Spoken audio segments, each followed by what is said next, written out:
I heard the show was fantastic last night. It was good, man. Yeah, I was really pleased with it. I think we it's been 4 years since I played in Minneapolis, so it was well. That Armory is a really nice venue.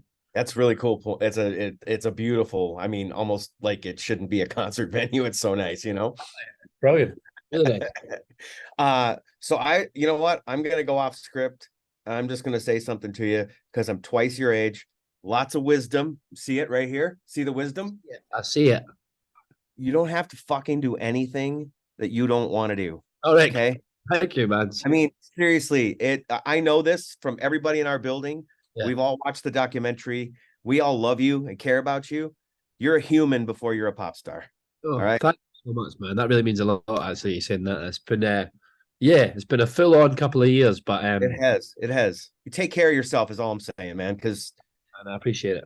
Yeah. we'll support you no matter what. All right. Just Thank want you. you to know that. I want you to know that. I know I'm a total stranger.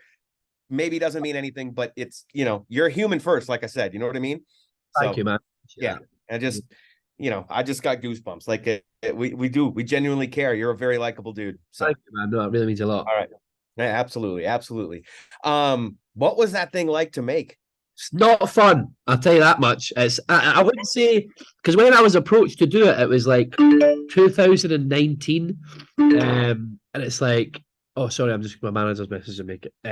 Sorry, I'm muting my laptop. Right, it was 2019, and I was like, oh, I'm bloody, I'm on tour and everything's amazing, and I'm playing all these big shows and blah blah blah blah. And they were like, oh, we can come and film all that, but then COVID hits, and then all that cool stuff that we were going to film goes flying out the window. And now it's a documentary about me living with my parents, essentially, which is way less cool than I wanted it to be.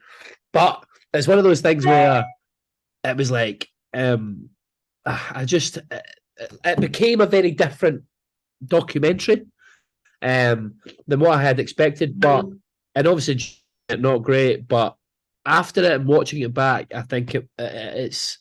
I'm really pleased with how it turned out, and the response to it, and people sending me messages and reaching out, has been really nice. I think, I mean, I would have watched either way, but I think especially since the pandemic, Yeah, it's really it's affected almost everybody. I don't know anybody that hasn't at least changed a little bit since then. And yeah, and so I think the way it turned out, actually, people want authenticity now. They want organic, they want real, and that's what it was. It's so good, man. It's really great. thank you, man. No, So as I yeah. said, it's one of those things where it wasn't the desired outcome that like having to do it in that situation, but it really, I guess, illuminated is maybe the word I would use. A lot of things for me, even like forgetting everybody else who watched it, but me watching things, um, me watching it back, it made a lot of things clear to me, like about my mental health and, like you say, like needing to take care of myself a bit better, etc. So yeah, Yeah, it's let's be honest. I mean, mental health is a hot button issue pretty much across the globe, and I think that's one thing that the pandemic sort of helped with. It suddenly became. I feel like it's become okay. Like I'm knocking on the door 50 years old. When I was a quick kid, it was like, hey, stop being a pussy, get over yeah, it, fun. And now it's like I can say, dude, I got to take 2 Zoloft at night so that I can be regular for my children. You know what yeah, I mean? And not be a freaking roller coaster emotionally. So that's one thing I think that one good thing that came out of the pandemic. And yeah. No, absolutely, man. And I think it's like one of these things of like, as you say, like just becoming more and more spoken about and more accepted, and more people just coming a bit. People are becoming a bit more compassionate. I think having 100%. having dealt with, we all collectively dealt with this big mad, you know, pandemic and this crazy thing that's happened to everyone at once. And I think something like that maybe brings people, I don't know, closer together. I'd like to think closer together than further apart. Do you know what I mean? Yeah. Well, this country is an S show, as they say, but yes, in general, as people, Yeah, yes. exactly. Yeah. Okay, I'm curious. You're over, you're Glasgow guy, you're UK. Who's your football? Are you a football supporter? I'm Celtic. Oh yeah. All right. So that's not is that that's not Premier League, is it? Is That's that the SPL. okay, that's Uh, Scottish Premier yeah, League. Got it. Got it. yeah. And Celtic are currently, it's I think 12 points clear at the top of the league. I have no, yeah, 12 points clear. So we are looking to win, and it's good. We're looking to win the treble. So we'll see what happens. Um, this, That that's exciting. doesn't sound like winning. That sounds like destruction. It's exactly that. You're spot on there, my man. I love bringing up footy Uh-huh. with the American audience because it is growing here. Yeah, But I don't think even as hardcore as some parts of our country are about our football yeah. or some parts of the country are about hockey, Uh-huh. they don't get just how like much of a piece of you that football is over there. It is mental, and that's. I went to watch Man City versus Tottenham in Nashville a couple of years back. Yeah. When they were starting to like really try and bring the Premier League over here. Yeah. So it was one of these things where, yeah, just watching the crowd, like the atmosphere is totally different. There's this like deep hatred between two sets of fans in the UK that you kind of, at least with foot, like I mean, at least in soccer over here, I don't know, I'm sure in football it's a bit more intense, but like with soccer over here, it just wasn't there. Everyone was out having a nice day, and it was like, let's go Tottenham, like all that stuff, and it was just. But having been to a few like a Tottenham games and a few Man City games and a Celtic and Rangers game, it is not as pleasant as that. But it's Yeah. it's Well, fun, so man. I'm a Liverpool supporter. Uh, So like the what is it, the Merseyside Derby, I believe it is. It's Everton and Liverpool is like it's like what you were just describing, where it's yeah, absolute lunacy. it's venom. There's a lot of venom Yeah, in it. there really is. There really is. Brilliant. It's well, it's helped it grow here for sure. Our the hell's the lead MLS, Major League Soccer here is taken off. It's in a better place than it's been in a long time. No, Um, totally. I just watched the video for Wish You the Best. Uh, Yes, I think you've joked many times that you just write sad songs for us to cry to, pretty much. exactly. I think we all just assume everything's about a girl, but I don't think that one is. Well, the video definitely is. It's not.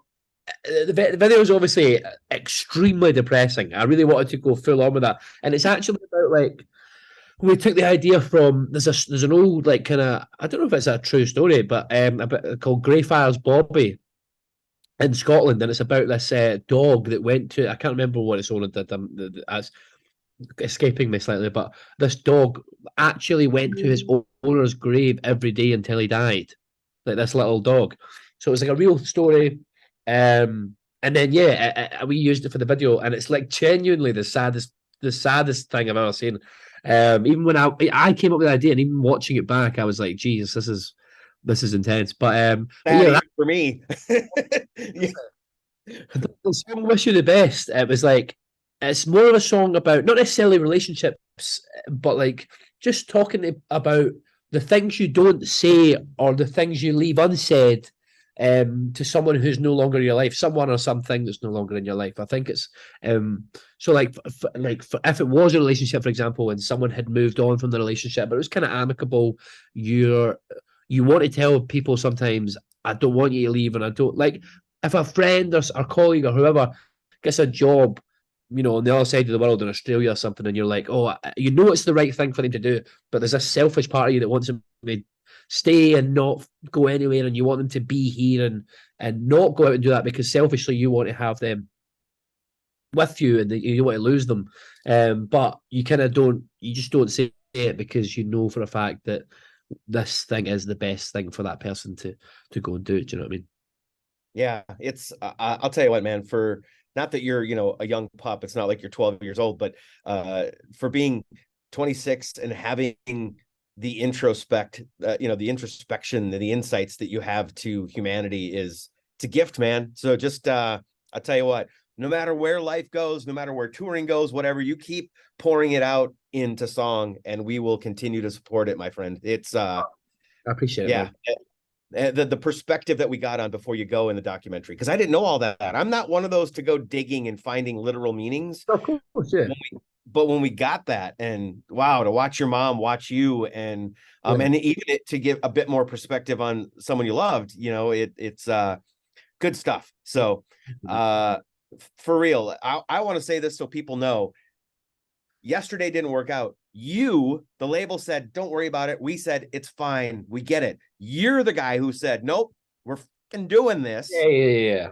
I wanted people to know, because it's like, it was you being insistent upon doing this. But no, ever going forward, if there's an issue, we're supporting you no matter what. All right. Yeah, man. No, I just didn't want to. I felt I didn't want to waste your time at all. I know yesterday we had this planned out, so I wanted to fulfill the obligation, and it's no big deal. It's a pleasure getting to talk to you guys. So, well, I appreciate that, and you fulfill it plenty, my man. So, take you, care of yourself, and hopefully, I was actually not feeling great last night, and so I got like my head like sinuses. The weather's been like this. Oh, it's brutal. We were 6 days ago. We were 85 degrees. yeah. You felt it here. It's like what, 40 today? It's Cool. absurd. And so my sinuses are just like, I had no energy. But anyway, next time, 1000% there. Continued success, and we'll be thinking about you, and just stay healthy, my man. Buddy, thank you, and you too, man. Hope you feel better soon. Thank you. Appreciate it. Bye, mate. Take care, Lewis. Thank you. See you later. See ya.